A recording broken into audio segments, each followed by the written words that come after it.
All right, let's jump right in. We're about to untangle a story that honestly has it all. We're talking about an immortal god, a totally secret tribe, a mysterious book, and how it all blew up into a massive internet mystery. It's this wild mix of ancient belief and, modern-day myth-making. So this is the big question at the heart of it all.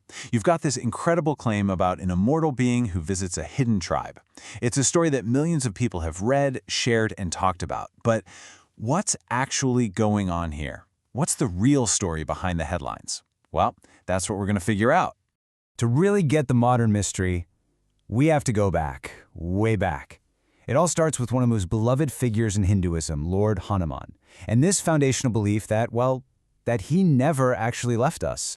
So the idea of Hanuman's immortality isn't just a folk tale, it's woven deep into Hindu scripture.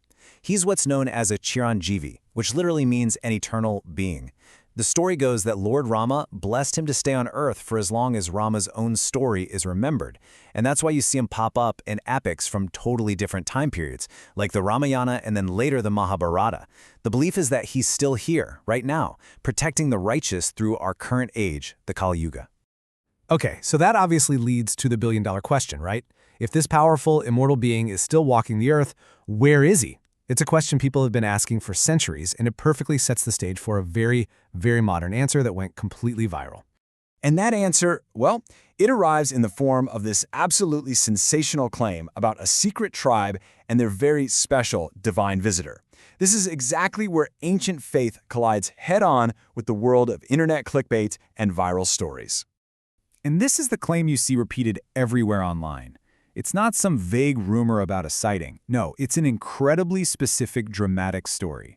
Lord Hanuman himself physically shows up in the jungles of Sri Lanka to visit this tribe called the Mahtang. The detail is what makes this story so captivating.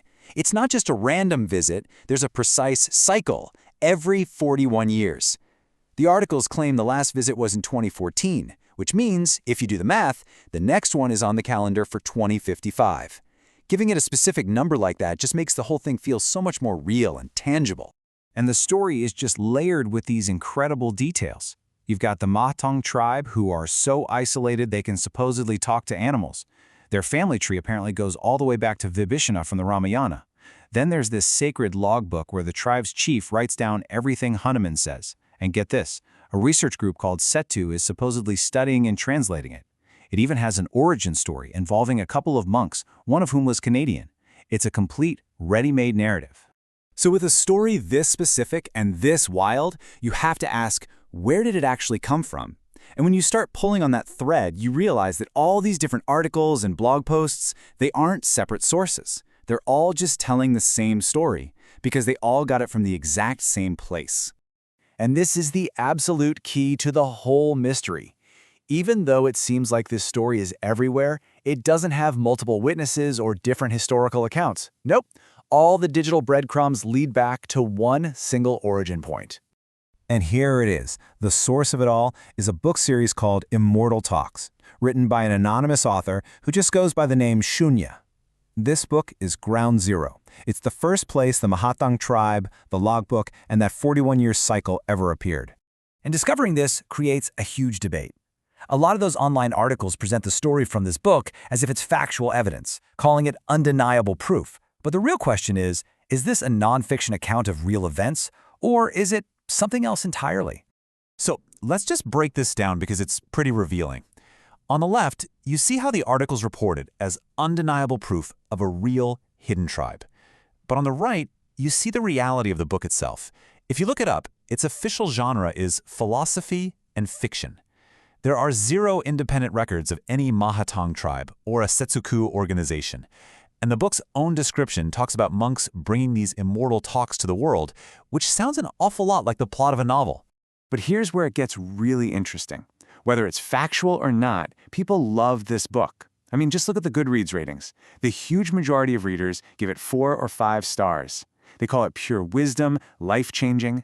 So this isn't some fringe text. For a lot of people, this is a genuinely beloved spiritual book. Of course, some readers have absolutely pointed out the elephant in the room.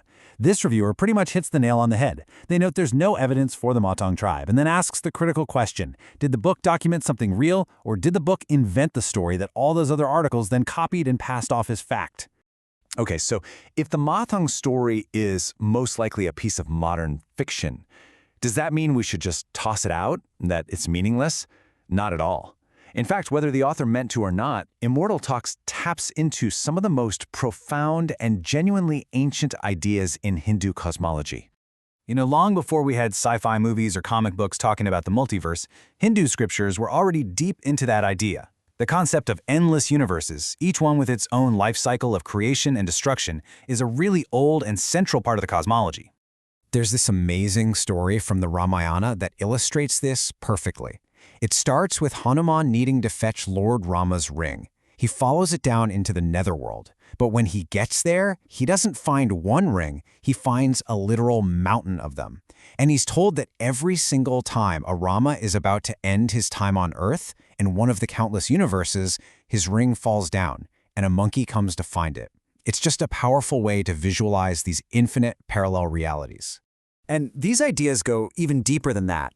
Ancient philosophical texts, like the Yoga Vasista, talk about reality having multiple layers. So there's the physical space we all see, sure, but there's also a mental space and even a space of pure consciousness. These texts suggest that through things like deep meditation, you can actually perceive and even travel through these different layers of reality, an idea that echoes a lot of the themes you find in Immortal Talks. And so, that brings us back around to this final, fascinating question.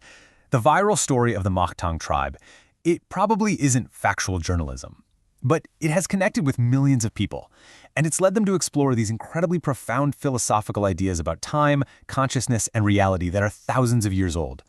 So does a story need to be literally factually true to point us toward a much deeper truth? That's definitely something to think about.